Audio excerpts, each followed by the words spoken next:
Bora mergulhar fundo numa das passagens mais intensas e, olha, talvez uma das mais mal compreendidas da Bíblia, para a gente desvendar o que ela realmente quer dizer.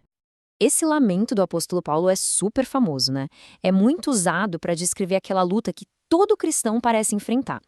É um sentimento que com certeza muita gente se identifica na sua própria caminhada. Mas e se essa interpretação tão comum não for exatamente a história toda? A análise que a gente fez aponta que essas palavras podem, na verdade, significar uma realidade bem diferente. E é isso que a gente vai investigar agora. Então vamos começar por aí, pela interpretação mais conhecida. Será que esse lamento é mesmo um retrato fiel da vida cristã? É muito comum a gente aplicar esses versículos direto para a vida do cristão. E faz sentido, de certa forma, porque parece que valida aquela luta diária contra o pecado, sabe? Coloca a experiência cristã como uma espécie de escravidão da qual a gente ainda precisa se libertar. E é aqui que a coisa começa a ficar interessante. Porque essa visão, por mais que pareça fazer sentido no dia a dia, cria um conflito direto com todo o resto que a Bíblia fala sobre a nossa nova identidade em Cristo. O contraste é gritante, né? Em outros lugares, a descrição é de uma identidade poderosa, vitoriosa, não de derrota, mas de realeza, de santidade. Como conciliar as duas coisas? Ok, para desvendar esse mistério, a chave, como quase sempre, está no contexto. A gente precisa entender como o apóstolo Paulo está usando a linguagem aqui. Primeiro, é super importante definir o que carnal significa nesse trecho. A análise aponta que se refere à condição humana antes de Cristo, àquela natureza do velho homem. Agora, se liga nessa parte que é uma pista fundamental. Paulo diz: "E eu, em algum tempo, vivia sem lei." Peraí, como assim? O apóstolo Paulo não viveu antes da lei de Moisés ser entregue? Então fica claro que ele está usando a primeira pessoa, o eu, de uma forma figurada. Ele está se colocando no lugar de outra pessoa para ilustrar um ponto. O que ele está fazendo, na verdade, é uma estratégia de escrita genial. Ele usa eu, falando presente, tudo para quê? Para pintar um quadro bem vivo de como era a luta sem esperança de alguém debaixo da lei, para depois o contraste com a nossa nova realidade ficar ainda mais forte. Então, quando ele diz, eu sou carnal, vendido sob o pecado, ele não está falando de si mesmo, apóstolo.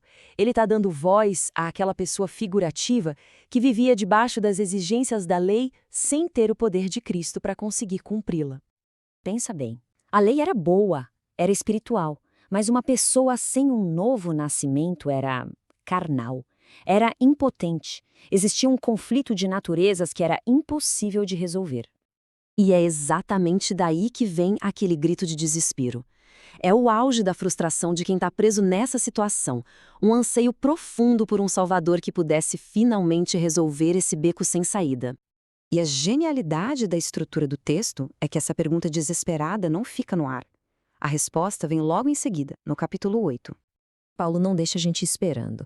Ele dá a resposta na lata. E olha só o tempo do verbo. Me livrou. É passado, já aconteceu. Não é vai me livrar um dia. É um fato que já se concretizou. E quando a gente coloca Romanos 7 e Romanos 8 lado a lado, a diferença é da água para o vinho. De um lado, escravidão e morte. Do outro, liberdade e vida. De um lado, condenação. Do outro, nenhuma condenação. Resumindo a história, Romanos 7 é a foto do antes, é a descrição do problema. Romanos 8 é a foto do depois, é a apresentação da cura que já foi aplicada em nós. Certo? Se a gente entende isso, então a conclusão é gigantesca. Muda tudo sobre como a gente enxerga a nossa identidade hoje.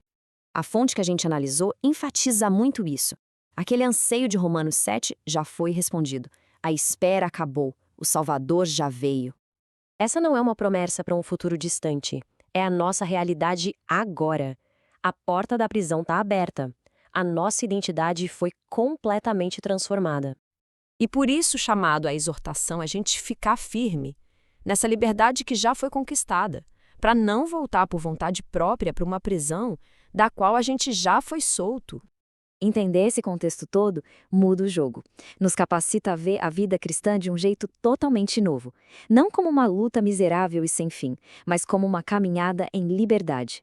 A pergunta que fica então é: em qual capítulo a gente tem escolhido viver?